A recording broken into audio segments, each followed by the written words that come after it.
Hello, everybody, and welcome to Riftbound Ramblings. I'm your host, Barrett, and today we have another tournament recap. This is officially week 9 of all the cards being revealed for Set 1 Origins, and we have the most recent Chinese regional to go over in Hangzhou, which took place this past weekend. It is, at time of recording, the 14th of the September, which is a Sunday, and this just took place this past weekend. There is even another community-led one on Targon's Peak, Tapa number 2. So if you're a fan of those people, we are going to talk about some of their decks and that they had success with as well. But without further ado, let's dive in. And first of all, the first thing I have to say is Riftbounders rejoice, because this event is going to be finally an event where I am happy to talk about all of these decks in the sense of we have a big shakeup. We have a big mix-up. And the biggest thing to talk about, at least on representation for the event, of course, Kaisa is still number 1 deck representation-wise. Master Yi number 2. Victor's still at number 3, but I do think Victor is pretty close to losing that position to characters like Kaisa, or sorry, Misfortune. And I think even characters like Set might see a little bit of a rise coming up after based off of the results here. 510 players, of course, all of the legends still represented with at least one player. And yeah, this makes a lot of sense. But as we dive into the top 64, Kaisa is no longer number 1. Kaisa has been topped by Master Yi on the number of top cut-up appearances, at least in this event, representation percentage-wise, and then Set and Misfortune right behind. Yeah, I mean, I say right behind, but not really, with 5 and 4 respectively. And conversion rates that I've written over on the left. We have Master Yi with the 21%, which is incredibly good. Set even with 22, because of only 5 people making it over, but there's only 22 players, 24 players, is a pretty good percentage. Misfortune, not the greatest, but I think there is still some good results. And then, of course, Kaisa at 15, which is still nothing to be worried about. Like, I mean, she's still good. If you enjoy playing the Kaisa deck, she's still worth in getting a top kind of conversion.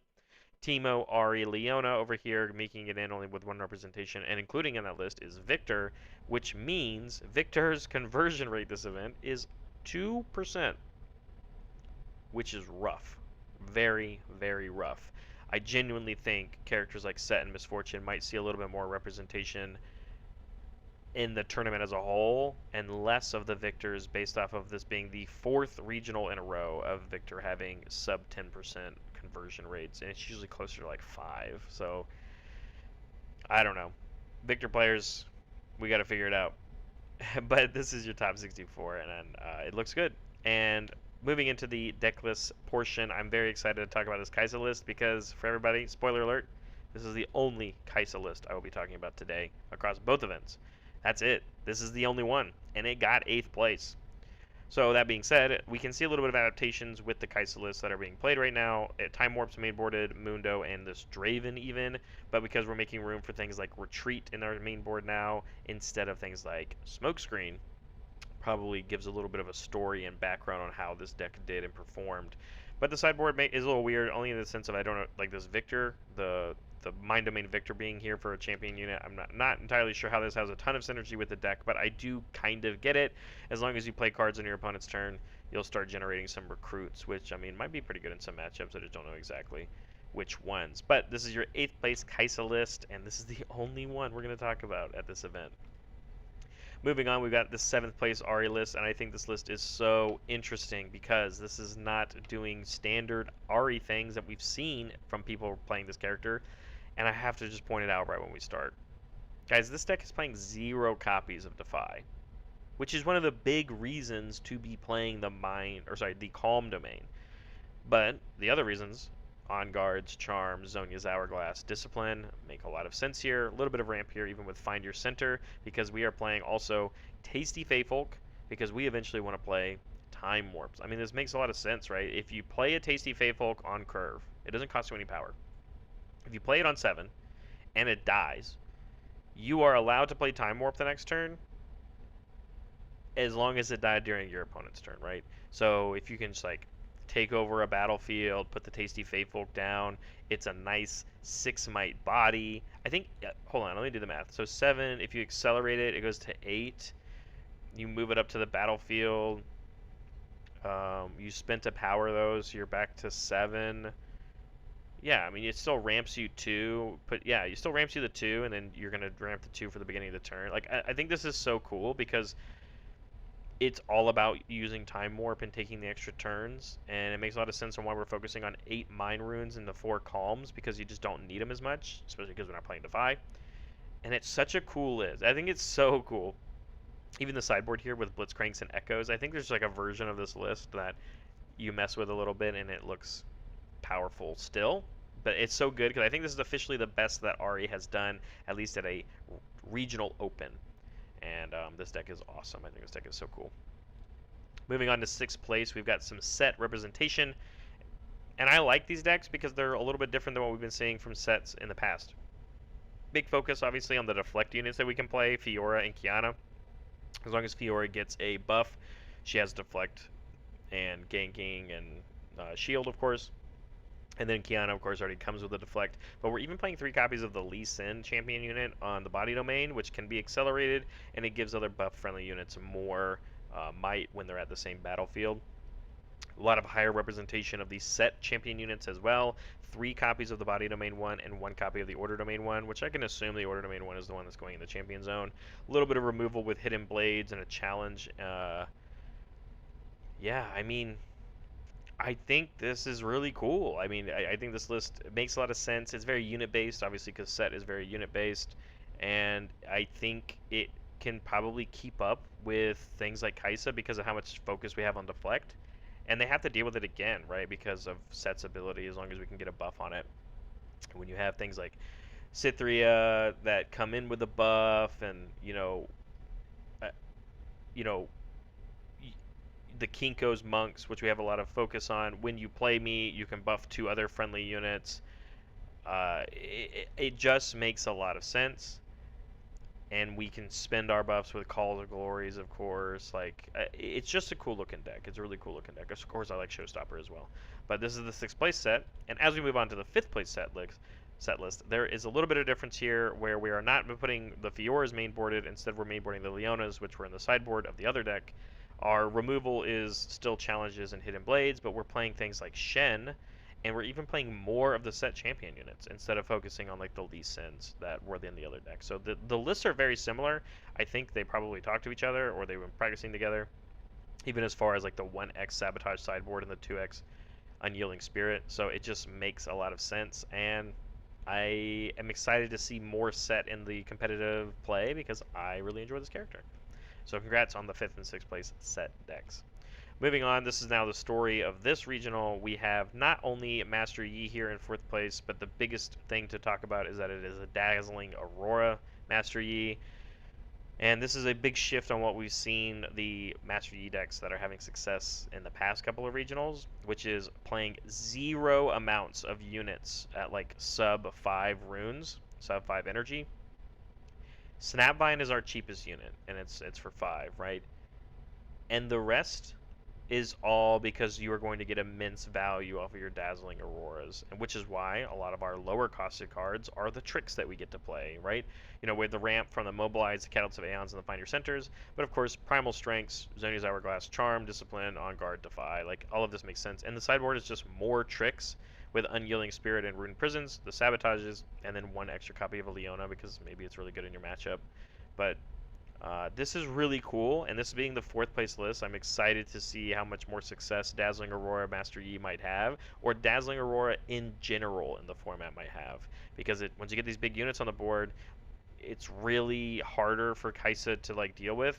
And if the first units you're playing on the board are ones that Kaisa can't necessarily remove with in 1 card, and they have to fight through the Zonia's Hourglass that you set up with earlier as you're trying to get to the Dazzling Aurora, like you're only ever saving and recalling value cards. It just makes sense, and it's so cool.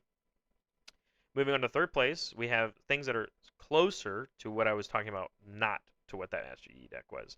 Some lower costed units, Pit Rookies, Poros, Clockwork Keepers, First Mates, and then we're still playing some big ones, specifically the Dead Bloom Predator, without playing Dazzling Aurora, and also White Flame Protector. This is just kind of I'm going to play some small ones early. I'm going to play some tricks to keep me alive. There's a little bit of ramp in here so we can get to these big drops, but things like Kiana are going to put in some work early on in the game. And then eventually we'll play some high value units. And if you've lost that kind of tempo while ramping, Dead Bloom Predator is really good because you can play it onto a contested battlefield or occupied enemy battlefield. So I like this list a lot. It's very straightforward. This one's closer to what we've seen for the other Master Yi decks, and it still has success, obviously getting third place. Closer to that same list we just saw in second place, this Master Yi deck is doing basically the same thing, but instead of playing Kianas, we're playing Tasty Fey Folk. And the Kianas are still here. They're in the sideboard. But I think literally as I go back a slide, as I went the wrong way, I think literally the only difference aside from, yeah, that was weird. Sorry that I kept going back and forth. But yeah, I mean, the idea of the decks are the exact same. Is we're gonna ramp, we're gonna get to a point. Eventually, these big units are gonna matter, and when I do ramp to them, even if Kaisa goes to remove them, I'm gonna get some sort of value because I have a Zonia's Hourglass to keep it alive, or I have, the next big unit that's coming because I refilled my hand a little bit. But yeah, but it's different than what won because first place, the Master Yi deck is a Dazzling Aurora one, and it's even a little different than the other one we just looked at in fourth place because we're playing things like Mountain Drake. And the biggest thing to note here, I want to highlight, we're playing 3 copies of Confront and 3 copies of Meditation. These are cards Master Yi decks are just not playing. And again, the Confront makes sense. Confront's a little harder to play. Meditation for hand refill. I don't know why more people aren't playing this card, but when you see them played together, it makes sense. So the point is, everything we said about that top 4, that fourth place list, you don't play any units in the beginning of the game. You just play setup cards like Ramp, Mobilize, Find Your Center, Zonia's Hourglass for later. And Catalyst, of course. And then, when we play the Dazzling Aurora, hopefully as soon as possible, yes, you gave up a lot of tempo on the board early on, but you are only ever going to find White Flame Protector, Dead Bloom Predator, or Mountain Drake, which are huge might units that we can keep alive because of things like Discipline, Defy, Zonia's Hourglass, etc.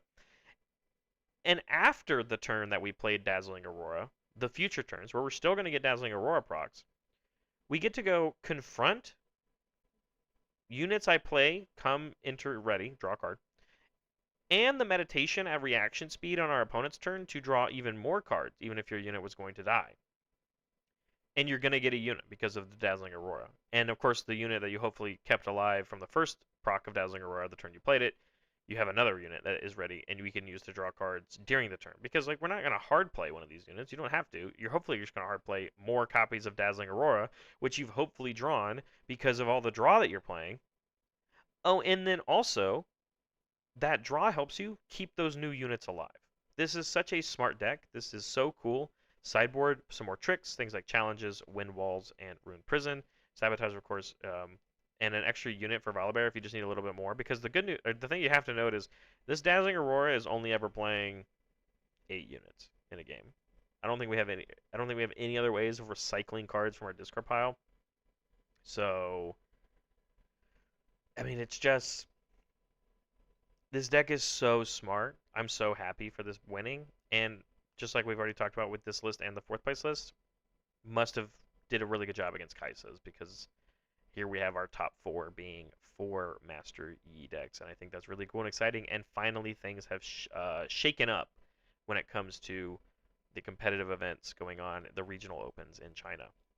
But we have another event to talk about. I'm going to try and go through these a little quicker, of course, as we've already spent a couple minutes on the main event. But this one is a 20-player. This is a Targon's Peak Tapa number 2. So if you're a fan of the Targon's Peak people putting on these events and everything, of course, so we're going to show a little bit of support and talk about the decks. And there's some legends that we don't normally get to talk about here, specifically Miss Fortune. And of course, yes, it is another Dazzling Aurora deck, and it's that same concept, guys. Lowest cost unit here is 5.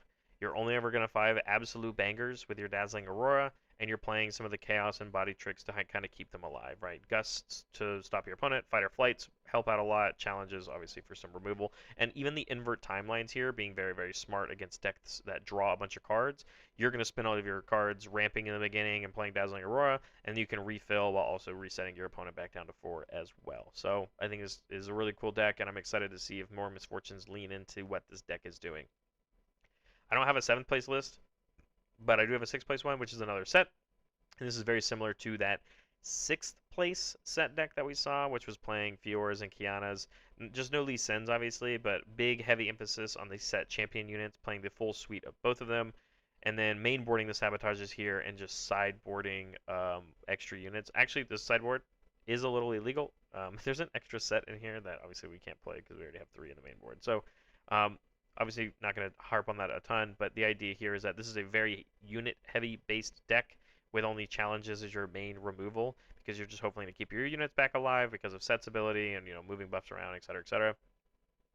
But this is to me just a very straightforward unit-based set list. I would recommend to it like a newer player if they were just trying to understand the concept of the games and Set being a really cool legend. Fifth place from Doc 86, we have an Annie deck, and this is very similar to what we saw from Prismaticism's deck that he top cutted with an Annie list a couple weeks ago in an event. The only difference here is that we're playing a couple of small costed units with Pouty, Poro, and Vi, but the whole point here is that all of your tricks are hopefully 2 cost or less because you're always going to have 2 from Annie, and we're just going to mainly keep our actual high impact units alive, things like Darius, Kaisa, and Noxus Hopefuls for later. Even the Veins on the sideboard is really cool, and we're always going to have at least 2 energy for one of these tricks because of our character. So it's a very cool deck. I like what this is doing. Oh, Traveling Merchants as well. Sorry, is another one that these low-costed units that this one's playing. So very cool list, but 5th place here for Doc 86 on Annie. 4th place, we have another Ari list, and this is kind of straightforward, I think, to what people were doing on Ari before what we saw from 7th place at the regional today. This is given to us by Shogunai, who we haven't seen, at least in an event, since July 23rd, playing Kaisa, and he got 5th place. And here we now have a 4th place Ari list. Like we said, similar things to what was going on before. Combat oriented, blitzcrank, forcing your opponent to attack into you by bringing their unit up.